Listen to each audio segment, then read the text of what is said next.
Hi viewers, welcome to our channel. ప్రస్తుతం మనతో పాటు సీనియర్ జర్నలిస్ట్ దాము బాలాస్ సార్ ఉన్నారు. వారితో మాట్లాడదాం. నమస్కారం సార్. నమస్తే సార్, రిపబ్లిక్ టీవీకి చంద్రబాబు నాయుడు గారు ఇచ్చిన ఇంటర్వ్యూలో ఒక మాట అంటారు, రాజకీయాల నుంచి తప్పుకుంటా అని చెప్పేసి. ఆ చిన్న క్లిప్ ఇప్పుడు సోషల్ మీడియా మొత్తం కూడా వైరల్ అవుతుంది. మరి ఆయన ఏ సందర్భంలో అన్నారు, అసలు రిపబ్లిక్ టీవీకి ఎప్పుడు ఇంటర్వ్యూ ఇచ్చారు, మరి దీంట్లో నిజం ఎంత ఉందంటారు? అది క్లియర్గా పాత క్లిప్పు.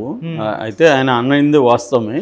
ఆయన గతంలో ఏంటంటే రిపబ్లికన్ టీవీకి ఆర్నబ్ గోస్వామికి ఇచ్చిన ఇంటర్వ్యూలో ఆయన అక్కడ మనకి మొత్తం లేదు, కానీ ఆ క్లిప్ అయితే దొరకలేదు మొత్తంగా చూడాలంటే, అంతవరకే ఉంది.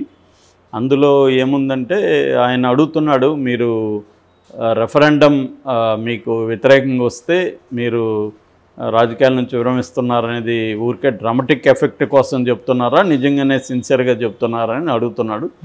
లేదు, నేను క్లియర్గా ఉన్నాను, నాకు అనుకూలంగా ప్రజా తీర్పు వస్తే నాకేం ఇబ్బంది లేదు, నేనెందుకు ఇదవుతాను.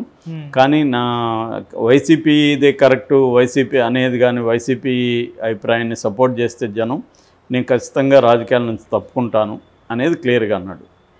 అయితే దీన్ని ఎందుకు ఇప్పుడు వైసీపీ వాళ్ళు ఇది వచ్చి వైసీపీ అఫీషియల్ ట్విట్టర్ అదే ఎక్స్ హ్యాండిల్లో పెట్టారనమాట.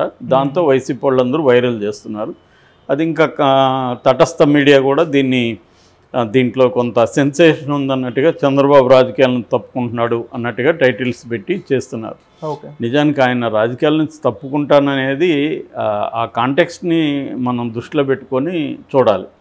ఆయన ఏమన్నా అంటే, నేను ఇంత పోరాడుతున్నాను ప్రజల కోసం, ఇంత చేస్తున్నాను, ఇంత ఎక్స్పీరియన్స్ ఉంది నాకు, సో ఇలాంటి ఇది కూడా ఇప్పటికి కూడా జనంలో మార్పు రాకుండా మళ్ళీ వైసీపీనే సపోర్ట్ చేస్తే నేను రాజకీయాల నుంచి తప్పుకుంటాను అనేది ఆయన మాట్లాడిన కాంటెక్స్ట్. రెండవది, ఆయన దీంట్లో మాట్లాడిందే కాదు, 2022లో కర్నూలులో సభ జరిగినప్పుడు కూడా ఆయన ఓపెన్గానే ఇవే నాకు చివరి ఎన్నికలు, ఈసారి నేను ఓడిపోతే రాజకీయాల్లో ఉండననేది అప్పుడు కూడా ఆయన చెప్పాడు. కొత్త ఏం కాదు ఆయన. కాకపోతే దాని తర్వాత ఆయన మీద విమర్శలు వచ్చాయి, చేతులు ఎత్తేసాడు చంద్రబాబు అది ఇదని. దాంతో ఆయన ఆ విషయాన్ని మళ్ళీ చెప్పలేదు, చివరి ఎన్నికలు అనేది ఆయన మళ్ళీ ప్రకటించలేదు. కానీ ఇంకా దాన్ని పట్టుకొని అందరూ కూడా చంద్రబాబుకి ఇదే చివరి ఎన్నికలు, తర్వాత వీక్ అయిపోతాడు అది ఇదని చెప్తున్నారు. అట్లా అనుకుంటే మోడీ కూడా ఈయన ఏజే మోడీకి కూడా ఆల్మోస్ట్. మరి మోడీ యాక్టివ్గా లేడా? 80 ఏళ్ళు దాటినా కూడా యాక్టివ్గా ఉన్న పొలిటీషియన్స్ చాలామంది ఉన్నారు, శరద్ పవార్ ఫర్ ఎగ్జాంపుల్. కాబట్టి ఆయన రెండోది, ఆయన చాలా హెల్తీగా ఉన్నారు. అప్పుడేదో జైల్లో బెయిల్ కోసం హెల్త్ బాగాలేదని చెప్పారు, కానీ ఆయన నిజానికి ఫిట్గా ఉన్నారు.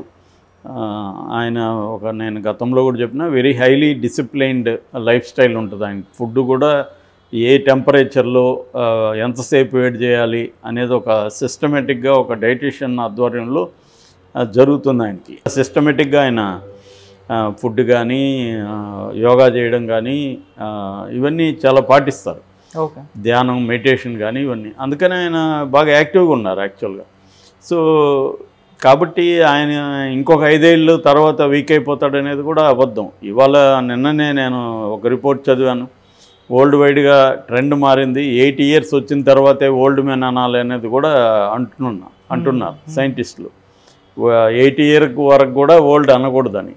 సో ప్రపంచవ్యాప్తంగా ఇప్పుడు అది మారింది. గతంలో ముసలివాళ్ళ పట్ల ఉన్న అభిప్రాయానికి ఇవాళ ఉన్న అభిప్రాయానికి మారింది. గతంలో 50 ఏళ్ళు ఉంటేనే పెద్ద ఆయన అనేవాళ్ళు, ఇవాళ 50 ఏళ్ళు అంటే ఎవ్రీబడి యంగ్ అనమాట.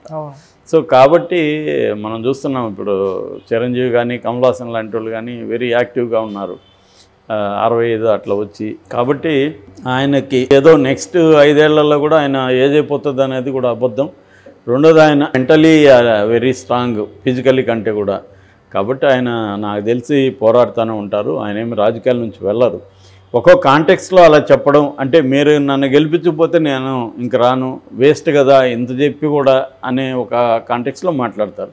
అయితే ఇప్పుడు ఇది వైసీపీ ఎందుకు తీసుకొచ్చిందంటే, జగన్ని కరెక్ట్గా ఇలాగే తెలుగుదేశం వాళ్ళు ట్రోల్ చేశారు మొన్నటి వరకు.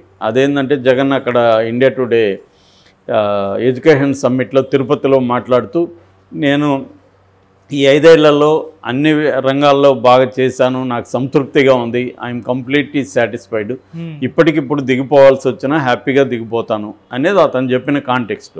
దాన్ని తీసుకొని జగన్ ఆల్రెడీ ఓటమి తెలిసిపోయింది, నిర్వేదం వ్యక్తం చేస్తున్నాడు, నేను ఇప్పటికైనా హ్యాపీగా దిగిపోతాను అంటున్నాడు, చేతులు ఎత్తేసాడు, ఇలాగా తెలుగుదేశం వాళ్ళు పెట్టారు. దీనికి కౌంటర్గా వీళ్ళు ఎతికారు చంద్రబాబుది ఎక్కడ ఉంది అని. సో ఇది దొరికింది వాళ్ళ క్లిప్పు.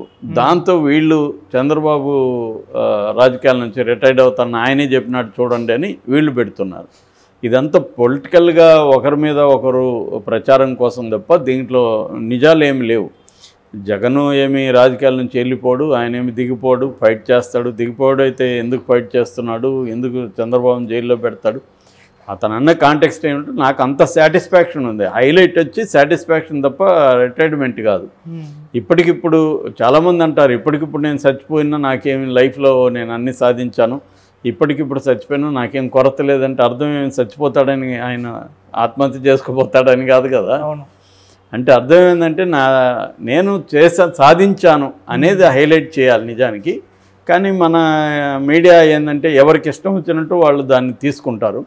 అలాగా వాళ్ళు జగన్ ఏమో దాన్ని హైలైట్ చేశారు. ఇప్పుడు చంద్రబాబు చెప్పిన కాంటెక్స్ట్ కూడా ఆయన ఏమి నేను వెళ్ళిపోతానని కాదు, నేను ఇంత పోరాడి ఇన్నేళ్ళ అనుభవం ఉండి ఇంతగా జగన్కి వ్యతిరేకంగా చేస్తున్నప్పుడు జగన్దే రైట్ అని మీరు కానీ తీర్పిస్తే నేను ఇంక రాజకీయాల్లో ఉండాల్సిన అవసరం లేదు అనే విధంగా ఆయన మాట్లాడాడు.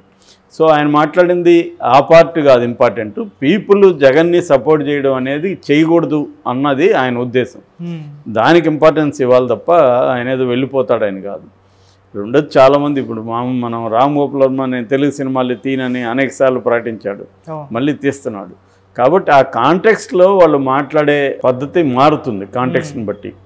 సో ఆ కాంటెక్స్లో ఆయన అలా మాట్లాడు తప్ప ఆయనేమి రాజకీయాల నుంచి వెళ్ళాడు. రెండోది ఎఫెక్ట్ కోసం కూడా కర్నూలులో మాట్లాడింది కూడా ఎఫెక్ట్ కోసమే. నాకు ఇదే చివరి ఎన్నికలంటే మీరు ఆలోచించుకొని వేయండి, మళ్ళీ నేను మీకు దొరకను అన్న దీన్ని తెలియజేయడానికి ఆయన నాకు తెలిసి ఆయన కొనుగోపురు ఉన్నంత వరకు రాజకీయాలని చంద్రబాబు వదిలిపెట్టరు, ఫైట్ చేస్తుంటారు. ఆయన ఖచ్చితంగా ఫైటర్, ఆ విషయంలో మెచ్చుకోవాలి. సో ఎందుకంటే చాలా మంది కూడా యంగ్గా ఉండి కూడా ఆయనలాగా ఇన్ని గంటలు పనిచేయడం కానీ, ఇంత అగ్రెసివ్గా వెళ్ళడం కానీ, ఇప్పుడు కూడా కదలరా అగ్రెసివ్గా వెళ్తున్నాడు.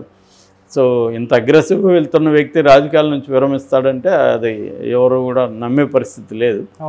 సో కాబట్టి కాంటెక్స్ట్ని అవుట్ ఆఫ్ కాంటెక్స్ట్గా మాటలు తీసుకునే పరిస్థితి ఎప్పటి నుంచో ఉంది రాజకీయాల్లో. అలాగా ఆయనది ఆ చిన్న క్లిప్ని వాళ్ళు ఇప్పుడు వైరల్ చేస్తున్నారు. అంటే ఇప్పుడు ఏంటంటే ఇక్కడ ఎత్తుకు పై ఎత్తులు, ఒక పార్టీ ఒక ఎత్తు వేస్తే దానికి కౌంటర్గా ఇంకోటి వేస్తుంది. వీళ్ళు జగన్ని అనడం కూడా అంతే రాంగ్ కదా.